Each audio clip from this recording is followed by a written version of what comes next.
עם קובי קיסוס, מי שגויס בצו 8 והוא לוחם. קובי, שלום. שלום רזי, בוקר טוב לכל המאזינים. מה נשמע? בסדר גמור, מקווה שתהיה הפסקת אש, אבל כמו שזה כרגע זה לא נראה. לא נראה לך? לא, אני חושב שאנחנו עוד יהיו לנו עוד כמה ימים כאלה, אבל בואו ניתן לזה עוד צ'אנס, זה אולי לטוב, נהיה אופטימיים. אני מצטט מתוך מה שכתבת בפייסבוק ליואב אליאסי, אותו ברנש שמכונה הצל. אני השמאלן עוכר ישראל, האויב של המדינה שנמצא כרגע בצו 8 כאזרח שומר חוק בישראל, אתה כותב לו. כשאני לא בצו 8 אני מחנך בתיכון ומורה להיסטוריה ואזרחות שמלמד את תלמידיי על סובלנות ופלורליזם, קבלת האחר וכיוצא באלה דברים. אני לא מפחד מאבנים בשטחים, לא מגרדים על תל אביב. אני רק מפחד מאנשים קיצוניים כמוך שברגע אחד מפיצים עלילת דרייפוס. אתה והחבורה שהרביצה אתמול בתל אביב מסוכנים לדמוקרטיה ולחברה הישראלית הרבה יותר מכל דבר אחר. בגלל קיצונים כמוך כבר נרצח כאן ראש ממשלה.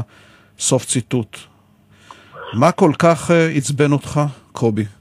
אני מגויס לצו 8 כבר מיום שני שעבר. הצו תפס אותי בדיוק בסוף שנת הלימודים ותחילת תקופת מבחנים שלי, ויום שבת חברה טובה שהתקשרה וסיפרה לי מה שהיה בתל אביב, שהיא בכלל לא הייתה בהפגנה, היא ישבה בבית קפה, הגיעו חבורה של בריונים והתחילו לתת מכות לאנשים שנראו להם בעין כשמאלנים. אני חושב שהחברה הישראלית עוברת דרדרות מוסרית, שכבר הפכנו למצב שאי אפשר להגיד מילה שהיא לא מתיישרת עם המיינסטרים, נגדיר את זה ככה, הפחד והשנאה וההסתה. וזה הדליק נורה אדומה, שאני לא יכול לשבת בשקט, ותת בן אדם לשפוך את הדם של אנשים אחרים. כן, והמיינסטרים הישראלי מן הסתם בחודשים, בשנים האחרונות זז ימינה. עכשיו המיינסטרים הוא יותר ימני ממה שהיה לפני נגיד 10, 20 ו-30 שנה. ואתה חטפת על הסטטוס הזה תגובות שאני נמנע מלצטט את רובן.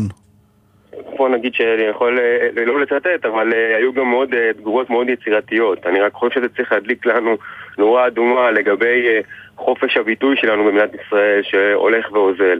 זה בסדר לא להסכים, אבל זה לא הגיוני שעל דעה אחת שאתה תגיד שהיא שונה ממך תחטוף מבול. זה אומר לנו כחברה אנחנו ממש בצומת דרכים מאוד מאוד חמורה בהקשר הזה. הנה, אחד המתונים בטוקבקים שאתה קיבלת, אתה חייל הכי מסוכן בצה"ל, בשנייה אתה יכול לפגוד באנשים שלך, אתה שמאלני מסריח, צבוע בכל רגע שתמצא לנכון, תפקיר את החיילים שאיתך בוגד וכיוצא באלה כללות. תגיד, בדיבור עם החברים שלך, אתם בשטח ההיערכות עכשיו? איפה אתם? אנחנו נמצאים באיו"ש, החלפנו סדירים. אוקיי. אז בדיבור עם החברים שלך שם, יש כאילו הבנה וקבלה, או יש ויכוחים קשים? מה שאני אוהב במילואים, שיש פה מיקרוקוסמוס של החברה הישראלית. אנחנו פה חבר'ה שנמצאים ביחד כבר 12 שנים, הולכים ביחד למילואים. יש פה חבר'ה בקריית 4 ומתנחלויות אחרות, ואני לא, מה שנקרא, תמיד יש פה איזשהו מעגל בסוף יום ויושבים ומדברים, ואנשים פה מבינים, וגם אחרי הפוסט הזה יש הרבה שהסכימו ולא הסכימו, מעולם לא קיבלתי כאן אמירות כאלה קיצוניות. יש פה יכולת של הקשבה וסובלנות, ואני חושב שזה מה שיפה במילואים. אבל תגובות כאלה, היה גם הלוואי ותהיה גלעד שליט הבא, או דברים הרבה יותר קיצוניים, זה קצת מפחיד אותי. אבל אני אופטימי, תראה, אני מתעסק בחינוך, אני מחנך כיתה איפה אתה מחנך, קובי? בתיכון בגבעתיים. תיכון בטקסטים בגבעתיים, יש לי כיתה מקסימה, והם מבחינתי העתיד של המדינה הזאת, ואני רוצה בשבילם, כי מגיע להם וגם מגיע לנו לחיות בחברה קצת יותר סבלנית, והם נותנים לי כוח.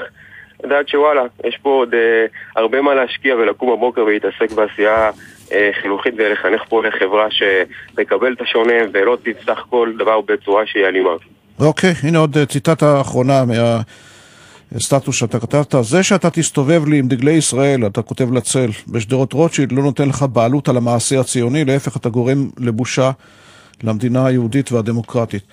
קובי, שתשתחרר מהר ושזה יעבור לך בשלום. אחד, ברייזי ברשותך, בהקשר המשפט האחרון, אני חושב שהשמאל הישראלי צריך כל פעם להתנצל על זה שאם הוא מדבר על הסכם מדיני או משהו, זה הופך אותו לפחות ציוני או פחות יהודי. אני חבר מפלגת העבודה, או כל המפלגה ירדה לפני שבוע וישנה בשטח, בשטחי הדרום, כרגע עובדים על הצעה לפצות את אותם יישובים שנפגעו, אם זה בוז'י הרצוג שאלה עכשיו איזושהי הצעה. טוב, בוא נעזוב את הפוליטיקה הזאת, בוא לא נלך לבוז'י הרצוג עכשיו. אני כן רוצה להגיד לך משהו, שאני מכיר את ההפגנה הזאת שהייתה, ואנחנו כיסינו גם את התגובות הבריוניות כלפי המפגינים. היו שם כמה שלטים שהיו גם אני לא מסכים בכלל. פרובוקציות חבל על הזמן. עדיין אין שום הצדקה לאלימות כלפי אנשים בישראל. כן, אבל השלטים היו אלימים לא פחות.